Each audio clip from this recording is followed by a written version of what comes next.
So what this means, so given this convergence, we can actually predict certain events that will happen over the next 2 to 4 years, okay? Because they all want these things to happen together, all right? So let's look at some quick predictions.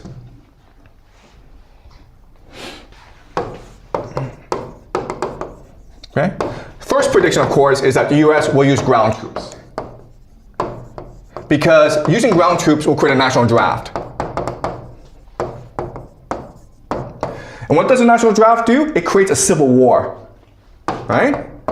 A lot of young people are going to refuse to fight in this war. And this is going to create protests. Then America will have no choice but to deploy the National Guard. And this will create the recipe for a lot of civil conflict in America.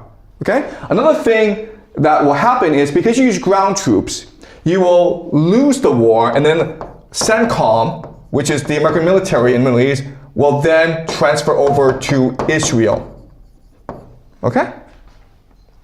What's happening in this war is that the economies of the GCC are being destroyed. And that's part of the plan. Okay? Because for Israel to achieve the Greater Israel Project, it needs to absorb the GCC and parts of Turkey and parts of Egypt, okay? So another way of saying this is that the GCC is basically finished. The intention is to collapse their economies and make them irrelevant, right? The third thing we can expect is that Turkey will enter this war, and Saudi Arabia actually, will enter the war. Because you want to use this war to weaken opposition to these eschatologies as much as possible. Okay? So Turkey and Saudi Arabia will enter this war, and they will suffer tremendously because of their participation. All right. Again, the Al-Aqsa Mosque will be destroyed. Okay? And then you have the rise of Persia. The rise of Persia. Why is this important? Because you need the Islamic world to unite against Israel for the end of days, right? So you don't mind if actually Iran wins this war, because by winning this war, Iran will activate its Persian identity. And this is important for eschatology because in the war of Gog and Magog, people are interpreting Gog and Magog, which will march against Israel. They're interpreting Gog and Magog to be Persia and Russia. Okay? Okay? Together they will march against Pax Judaica. Number 6 is that in Israel, you will achieve the Pax Judaica and the Greater Israel Project. Okay? So the Greater Israel Project and Pax Judaica are not the same thing, guys. Greater Israel is just basically the territory that the Israelis believed that God had promised their ancestor Abraham. Pax Judaica is a one world government, okay, based on AI surveillance and the mark of the beast.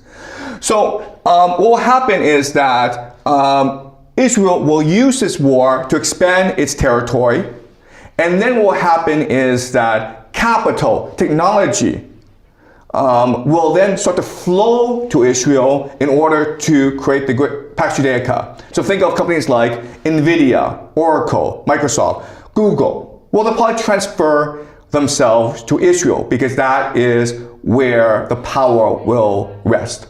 Okay? So Pax Judaica. Then you will have Russia winning the war in Ukraine, okay? And then return Greeks to Constantinople. Basically, another way of saying this is, it is possible that the Greeks go to war against Turkey, and then Russia supports the Greeks and return the Greeks to Istanbul, okay? But then you're like, wait a minute, Turkey is a NATO member. Well, we can also expect destruction of Europe, okay? The end of NATO, basically.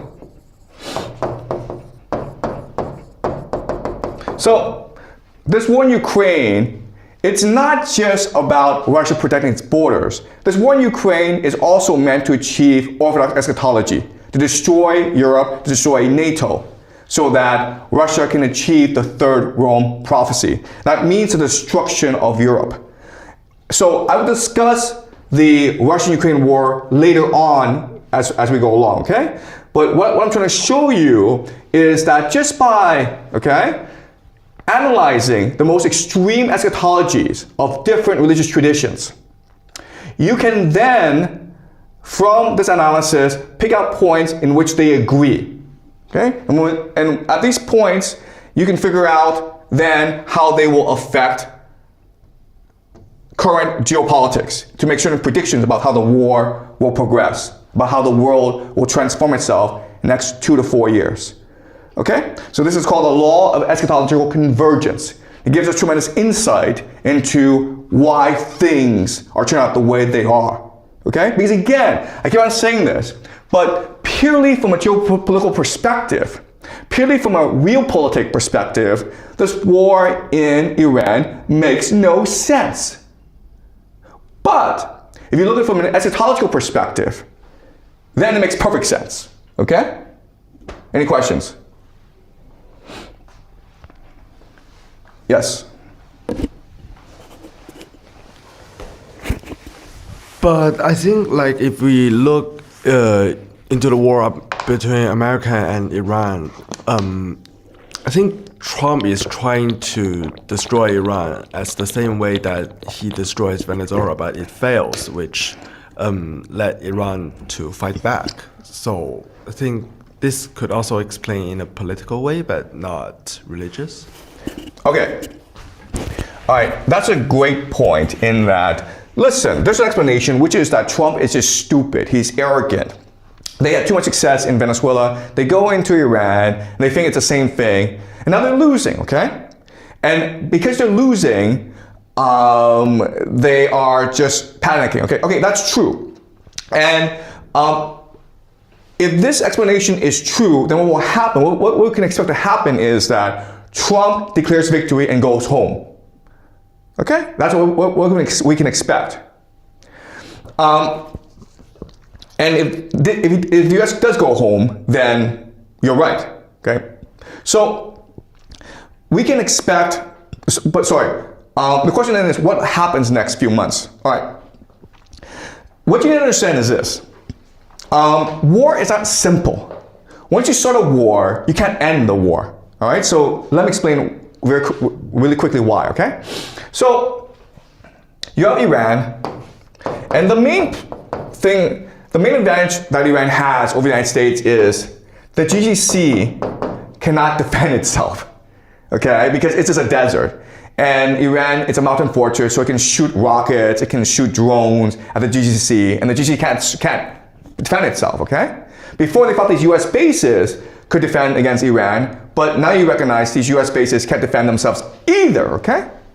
All right, so the other thing that Iran did was close out the Strait of Hormuz. Okay, so he closed out the Strait of Hormuz. And this is important because the GCC then exports oil to Asia and gets back food, okay? So the GCC basically requires the Strait of Hormuz in order just to survive, okay? Now, let's just say that US, Donald Trump's like, you know what, screw this. This is a stupid war, the Middle East is stupid, we're gonna go home, okay? What happens now? What happens is that Iran says to GCC, hey man, you attacked us. You destroyed our infrastructure, you destroyed our economy, you have to pay a compensation, okay? Right? Also, hey man, now we control the Strait of Hormuz, so if you want to use Strait of Hormuz, you have to pay us a toll. You have to pay us a tax. Right? So all this money of the GCC, before it's going to the United States to fuel the US economy, now where does it go? It goes to Iran. Right? That's a lot of money, man. We're talking about trillions and trillions of dollars. And what will Iran use with this money? It will use this money to repair its economy. So in 5 to 10 years, this is going to be an economic miracle. where now Iran is able to industrialize really fast. And as a result, what's going to happen? What's going to happen is that the United States leaves the Middle East, Iran becomes the superpower and controls the entire Middle East, right? Now Israel has nuclear weapons. And so what's going to happen is that Israel and Iran will sign a peace treaty, okay? But the United States won't be involved. The United States goes home, it doesn't get any money from the GCC, and what's going to happen to the US economy? It's going to collapse. Why? Because the entire US economy is based on the stock market, on finance, on AI, on investment from the GCC, right? So the question then is, can the Americans go home? The answer is, no, they can't. Because if they go home, their economy is going to collapse, and the people are going to have a revolution anyway. So you're better off sending people to Iran than have the people in America cause a revolution, right? Okay? So you're right in that it's possible that Donald Trump made a mistake, but it doesn't matter if it was intentional or accidental. You have the same outcome. And strangely enough, this outcome that you have matches that, aligns with these different eschatologies in the world. Okay, does that make sense? Okay, all right. Any more questions? All right, okay, so we'll continue this next week, guys, okay?